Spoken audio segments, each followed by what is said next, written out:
Hi, I'm Professor Green, and we're finishing up now chapter 16, talking about pricing strategy and price discrimination. Firms can maximize profits through price discrimination. So where consumers in different countries are charged different prices for the same product, the firm must be able to keep national markets totally separate. And different price elasticities of demand must exist in different countries. So again, as I briefly mentioned at the beginning of this chapter, I shipped my car when I moved to Switzerland in 2011 or so. I had a Lexus SUV, and to buy a new SUV in Switzerland is a lot more money. Cars are just much more expensive. And right, that's because they're very easily able to keep the market separate, right? Not many people want to ship their own car. It's complicated, it's expensive. And people don't want to get involved in that process. But for me, because I knew German, I thought it was kind of an exciting process to do this. I decided to do it, and I saved a bunch of money by shipping my US car. And then also, the price elasticities, as I said, that people can, price elasticities, right, is all about making sure that people are not sensitive to price, or they are and they're not. So let's go ahead and hop to the next slide. Right. Oh, yeah. So here, let's define that formally. Measures how responsive demand for a product is to changes in price. When a small change in price produces a large change in demand, these ideas should be similar to what you learned in like an economics course earlier in your MBA. Demand is inelastic when a large change in price produces only a small change in demand. It's determined by income level and competitive conditions. Price elasticities tend to be greater in countries with lower income levels and more competitors. And so looking at this figure should hopefully look familiar, right? The inelastic curve, as the price goes up and the output goes up, is more dramatic, but an elastic demand curve is more relaxed. And the example that they give here in the book, which I think is a good one, right, that Microsoft actually had to introduce a low priced version of their product in India because people just could not afford the $100 or so that it costs to get the Microsoft suite of products. And so they needed to come up with a more basic version because they wanted to make sure that people could use their product, but they just wouldn't be able to afford the price. So strategic pricing, predatory pricing, and multi-point pricing. Predatory pricing is the profit gain in one market used to support aggressive pricing out in another market. And it just, it sounds nasty, but organizations do what they got to do. Matsushita out of Japan has done this. They were quite profitable in their home country of Japan. And so when they first entered the US market in manufacturing televisions, they were able to lower their price quite a bit and take like very small profit margins because they're making so much money in Japan. And that allowed them to get a huge market share. We've talked about this already in the course too. A huge market share here in the United States. And even today, they are one of the largest TV manufacturers. We also have what's called multi-point pricing. This is when a firm's pricing strategy may have an impact on a rival's pricing strategy in another country. So think of Brazil, right, and the diapers with Procter & Gamble and Kimberly-Clark. I was so grateful, happy to see that this is working out for the mothers in Brazil, that the price of diapers went from like $1 down to like 33 cents because they are having like a price war. It can prompt a competitive response from a rival in another market, and that there's central monitoring of price decisions around the world is important. So to making sure that the companies are not, getting nasty out there, for better terms, with their pricing to take advantage to grab more market share. So we will see how the diaper issue figures itself out in Brazil in coming years. So this experience curve pricing, this is where the pricing low worldwide will build global sales volume as rapidly as possible. So if you take losses initially, so I guess P&G and Kimberly-Clark feel like if they keep their prices low now, they will get consumer loyalty and will have more grab more market share going forward. That several years in the future, after moving down the experience curve, they'll be making substantial profits and have a cost advantage over less aggressive competitors, and they can maybe slowly bring up the price. Anti-dumping regulations, all right, as we've said, we've already spoken about in this course.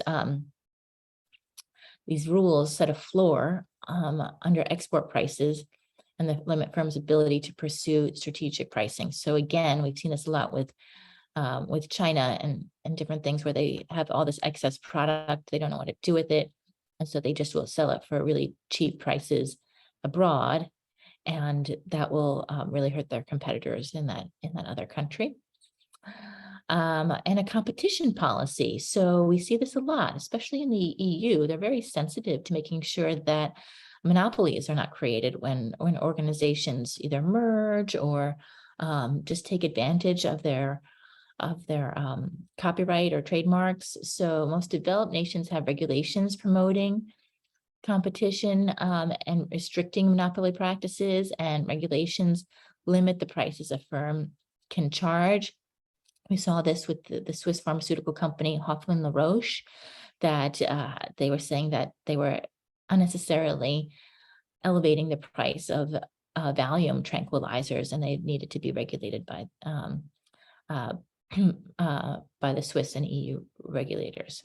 So one of the last couple of slides here, actually 6 or 7 more slides, but we'll go through the next couple somewhat quickly. The marketing mix again. So we say here, right, as we said earlier, younger generations are more willing to engage in a more global way because they're more used to these things coming across the internet quickly. It's the norm. And as we said earlier, right, McDonald's might seem standardized worldwide, but it actually menu varies from country to country. Customization versus standardization is not an all or nothing issue, right? As I said, we seesaw back and forth a lot of times, and a truly globalized product is generally an illusion, very, Coca-Cola, even Coca-Cola, right, is not the same across borders, not truly the same across borders. So, so if you're creating a product, what are some questions to address when you configure the marketing mix? And so here's the product strategy. When we talked about product core, adoption, management, branding, again, these are questions that you'll want to address in your papers and in your essays. Distribution channels, you want wholesale or retail distribution. And then the last one is advertising, publicity. Oh no, sorry, there are 2 more. But do you want to do mass media? Of course, you're going to do social media. How are you going to do social media? Sales promotion. Value, demand, cost, and retail price. All these ideas we've already gone through, but consolidated here into a handful of different charts and questions to ask. So the international marketing, R&D, and manufacturing piece now come together with how do firms, how do they need to develop and market these new products? So, what goes into actually developing them? Technical innovation is important to new product development. And so this is probably logical, right? Technology can make a host of new products available. We're talking about, things like DuPont, 3M, Sony, Pfizer. All these companies invest so heavily in R&D, in new technologies to make sure that they're getting, new products out the door to get more market share. Technology can make established products obsolete overnight, right? As we can see, the DVD player made VHS. That's when my stepfather sold the company. When they initially saw DVDs become more and more popular, they sold the company because they saw that their, VHS was, eventually going to go away. And then now even DVDs are obsolete. Product life cycles are shorter than in the past because technological innovation generates creative, destruction. So really hard because, you know, so quickly is the technology changing. And so, you know, they used to spend years or decades developing one product, and now they don't do that because by the time it's developed, it will be obsolete potentially. So where do you want to do your R&D? It's a new products come from the interaction of scientific research, demand conditions, and competitive conditions, right? As we've seen in this chapter, all these different things come into what type of product we're going to develop. It's greater when more is spent on basic and applied research and development, right? So just like when you paint a home, they say, you know, prep first. You know, when a painter comes to my home, he usually spends like 3 or 4 days prepping and 1 day actually painting, right? Because it's all about the prep. Or when you go into film production, right, it's prepare before you actually start filming. Same idea when it comes to R&D. Also, you'll develop a new product when demand is strong, when consumers are affluent and have money. Again, that's why Switzerland has so many nice new products, is because people there in that country have money to spend on these things. And when competition is intense, when your competitors are moving ahead quickly, right? As we saw, Nokia wasn't necessarily moving forward very quickly with R&D, and then eventually was sold to Microsoft.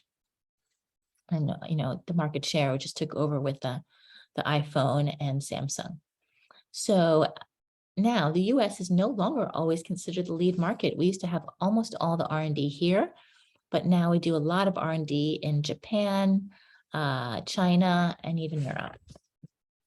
And what does it mean? To integrate your R&D, marketing, and production, you need tight cross-functional integration, that product development projects driven by the customer needs. So again, really important to understand what the customer needs are. New products are designed for ease of manufacturing. So again, think IKEA, you know, why they have all these, you know, things in a box. Well, because those things are really easy. And why they're so cheap is because those pieces are really easy to manufacture and then ship, obviously. Development costs are kept in check. So just like Theranos, right, their development costs just got totally out of hand and it ran away with the cart. They were just bringing in more and more money into the organization, and they weren't actually producing a good at the end of the day. And you know, that's that theory as to why Elizabeth Holmes kept lying to the audience as to why the product was there or not there, because she truly believed that the product could be there, and it probably will be in the next decade. But she was spending so much money on development that it just wasn't feasible anymore to continue with that organization. And the time to market is minimized, right? Because the product might be obsolete by the time you get there.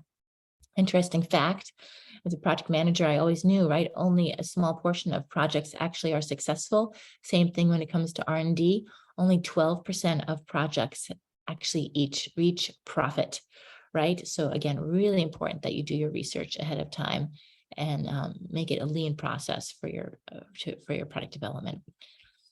You also need cross-functional teams, and this is again where a lot of my roles came into play. You need it to be led by a heavyweight project manager with status in the organization. This is sometimes called not a project manager anymore, but a product manager. A lot of my friends from business school eventually became product managers because they could lead this team. It is a project management role, though, to track schedules, costs, quality across global teams. It includes members from all the functional areas, right? Engineering, finance, top management. It consists of team members located geographically together. So you'll have groups, but not necessarily all together. But those teams then will visit each other or get on Zoom calls. You have a clear plan and goals. That's where your project management skills come into play and why successful project managers have these skills.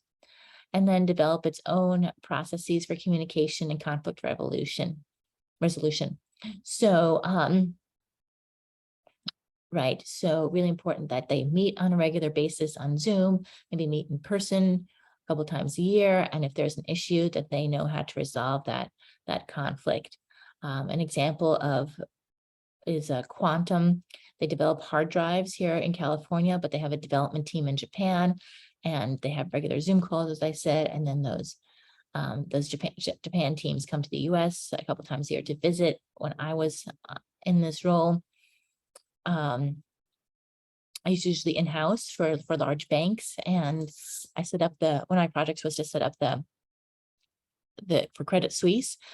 I was stationed in New York with a handful of engineers, but obviously we had people that we worked with in Switzerland. A lot of the finance team was there, but really where a lot of the core development was happening in Mexico, because we were setting up the stock exchange connection for Credit Suisse with the Mexican stock exchange, with the Mexican stock exchange market.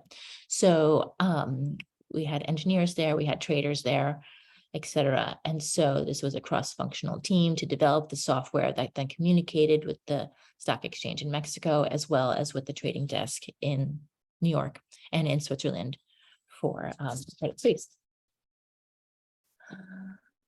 Building global R&D capabilities, they need to be integrated to adequately commercialize new technologies. Many firms establish a global network of R&D centers, so they might have R&D centers around the world.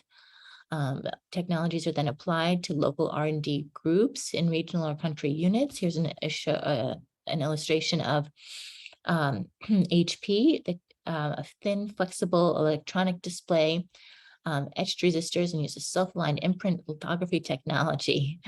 So for testing at different HP laboratories around the world. And so a great example of how HP is making it work. So let's summarize this chapter. We have understood the importance of business analytics and international market research. As I've said, only 12% of projects become profitable. So make sure that you do your research ahead of time.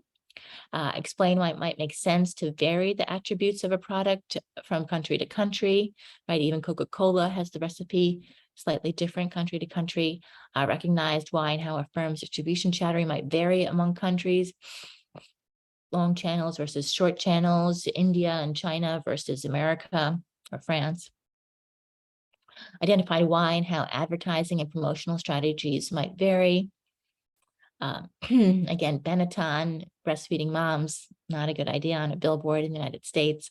Why and how a firm's pricing strategy might vary, how you can, compete with diapers in Brazil, but how you can charge higher for cars in Europe. We understood how to configure the marketing mix globally with all those different charts of questions to ask. And then we described how globalization is affecting product development and making sure that you are on top of these things. So thank you so much for joining me for chapter 16. I hope you found this as interesting as I did.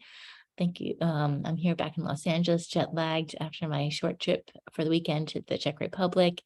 And I look forward to seeing you for chapter 17.